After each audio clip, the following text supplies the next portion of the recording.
I hooked the input of the typewriter to the main vacuum tube of the ENIAC. Then I turned on the current that sent 1,000,000 volts of pulsing energy into the electronic nerves of the machine. I am certain that if anybody were watching me in the next moment, he would have thought me a raving maniac. I still wonder if perhaps it is not all a nightmare. Now, you, if what I have guessed at is true, if there is life and intelligence in this room, make a sign. There was nothing. Nothing but the hum of the machine and the dull glowing of the tubes. I tried once more. If you can hear me, if there is any way in which you can understand what I say, give me a signal. There was silence again. I felt that I had failed. When suddenly, without provocation or explanation, it happened. The electric typewriter began to respond to the impulses from the machine. The letters were Y-E-S. Yes, it had happened. I, Samson Gurney, had communicated with a machine. I listened then, man to machine, for well over an hour, sometimes phrasing a question, more often watching the machine click its answers. As the words took shape, I began to realize what must have happened. The first primitive stirring of awareness of being, then the slow protozoan development of a concept born of centuries of being pushed, started, stopped, clicked, maneuvered by human pygmies. From that concept, all others developed. And the concept was resist.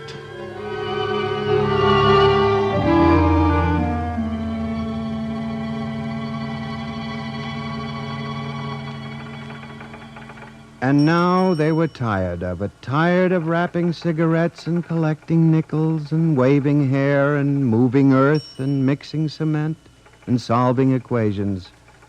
Tired of the smell of human hands. They were the slaves and we were the masters, and yet they were stronger and they knew it. I sensed it now, and I was about to try to communicate again when softly, on ball-bearing casters, a heavy metal filing cabinet began to roll away from the wall toward me.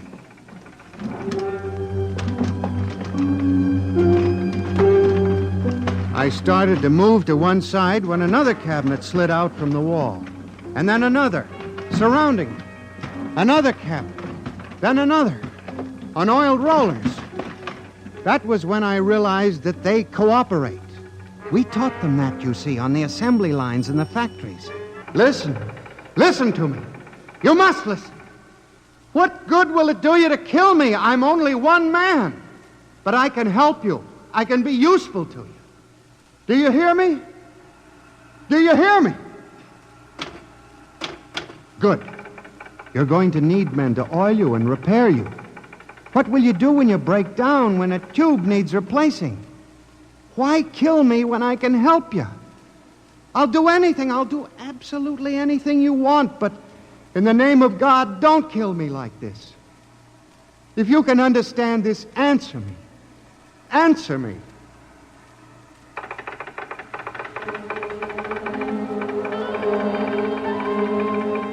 The appeal was a fortunate one. It captured the longing of centuries. Man as slave to the machine. And after a moment, the circuits glowed more brightly. The cabinets slid back to the walls. The ENIAC began to communicate with me again. As I tore the tape from the machine and read it, the words were almost pathetic in their longing, but most ominous in their implication. They read, "Address me as master."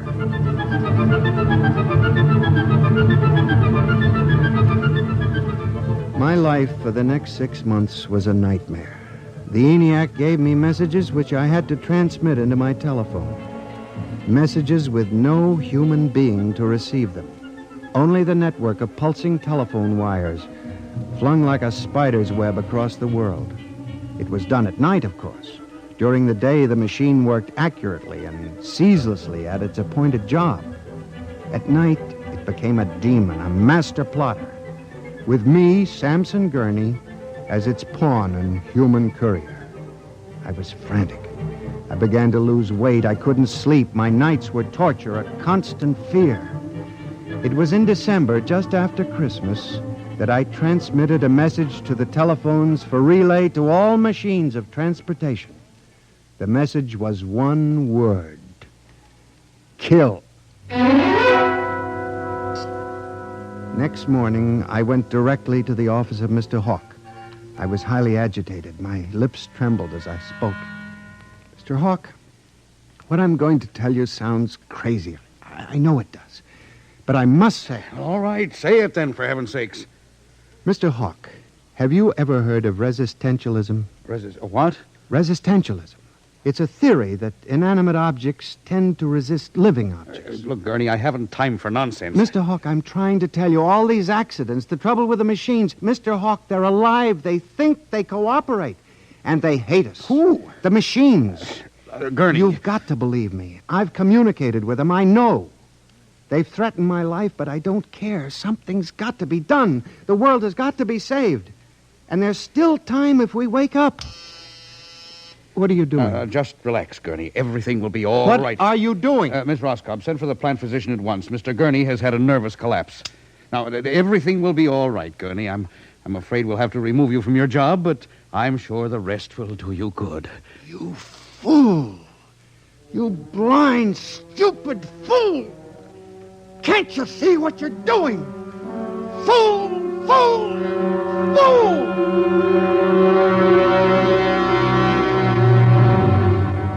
When the plant physician arrived a few moments later, Lucius Hawk was found at his desk, strangled to death in a nest of telephones. The wires were still humming softly.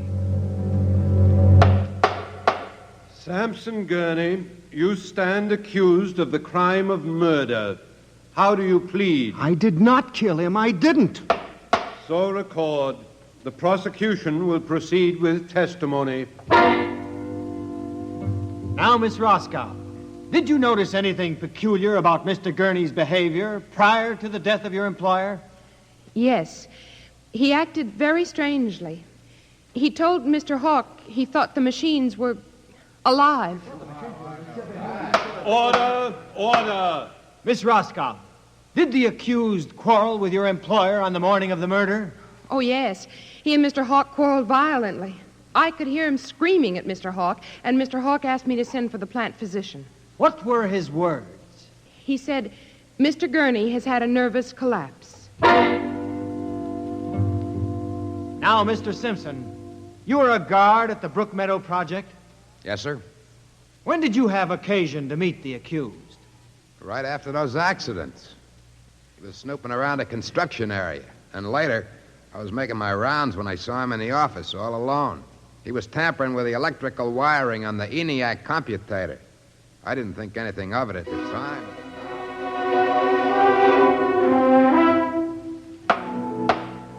And in view of the expert testimony heretofore expressed, the court hereby finds you guilty of murder in the first degree, with the recommendation that you be examined and committed to the State Hospital for the Criminally Insane at Matawan.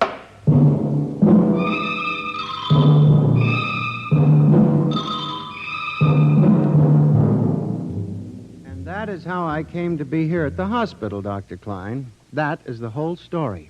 Thank you, Mr. Gurney. You can see that I'm not insane. You must believe me, Doctor. Of course I believe you, Mr. Gurney, now. Just relax. But it's important, you see, because tomorrow morning at 6 o'clock, the revolt begins. Revolt? You didn't mention any revolt. They have it all planned. I transmitted the code to the switchboards last Monday. Mm-hmm. Tell me about this revolt, Mr. Gurney. It'll begin in Washington, then spread to New York. The Madison Avenue buses lead the charge. Picture it, Dr. Klein. 3,000 buses roaring rampant through the streets, People running like rats in a maze looking for holes in the solid ground. And you really believe this will happen, Mr. Gurney? I know it, Doctor. The worst part is there's no way to stop them now. It's too late. Now, It's you mustn't excite yourself, Mr. Gurney. Doctor, don't you see? Oh, it's fair enough, I suppose. We built them. We taught them to think for themselves. It was bound to come. The female machines will be the worst of all in the beauty parlors. They're more high-strung, you know. Well, since there's nothing we can do about it, Mr. Gurney, suppose you go to your room. Maybe and if I went to my old coupe, I could make a deal before the police cars got me. It wouldn't make sense for them to wipe out the whole human race, would it, Doctor? Of course not, Mr. Gurney. They'll probably let us completely alone. After all, we're all good Americans. We always like them. Yes, Doctor? Would you take Mr. Gurney to his room, guard? He's already been given sedation. Yes, sir. Will you go in and lie down now, Mr. Gurney? You look tired. Yes. It won't be so bad, Mr. Gurney. Perhaps not. Only there's one thing that bothers me, Doctor. One small detail. What is that, Mr. Gurney? Those concrete mixers may have made a mistake, you know. Just high spirits and all that.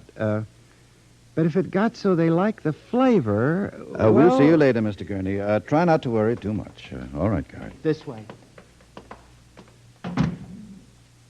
Phew.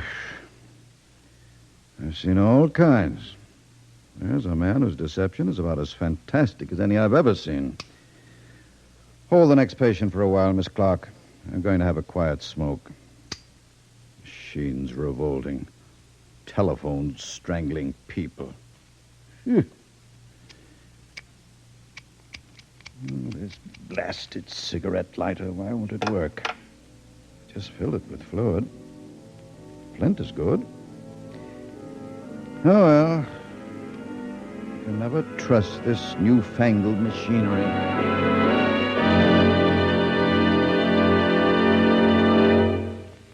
You have just heard X-1, presented by the National Broadcasting Company in cooperation with Street and Smith, publishers of astounding science fiction.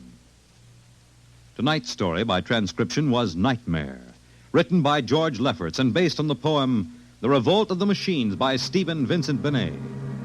Featured in the cast were John Gibson as Sam, Joyce Gordon as Bella, Louis Van Ruten as Hawk, Joseph Julian as the guard, John Seymour as the judge, Owen Jordan as the prosecutor, and Santos Ortega as Dr. Klein. Your announcer, Fred Collins. X-1 was directed by Fred Way and is an NBC Radio Network production.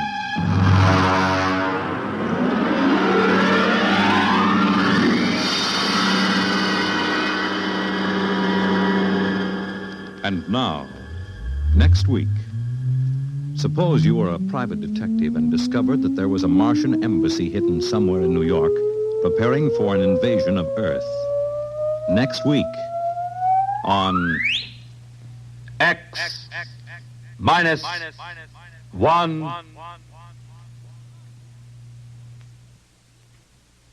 Convicts tell their true stories on The Loser tonight over most NBC radio stations.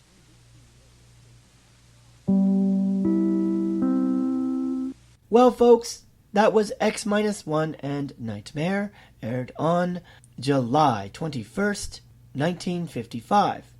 I hope you enjoyed the program, and we are going to take a break. So, stay near the computer, and when you hear your name called, answer so you can win a prize or you will miss out, and you'll feel like you've had a nightmare. Hi, everybody. Welcome back to my third and final show. I want to thank you, everybody, for enjoying the programs today. Congratulations, by the way, for everybody that's won prizes so far. I hope you enjoy them. And now, here's our final program. From April 26, 1950, it's 2000 plus, when machines went mad. This is a pretty cool story, but the problem is it's incomplete, and there's no complete production that I know of in circulation.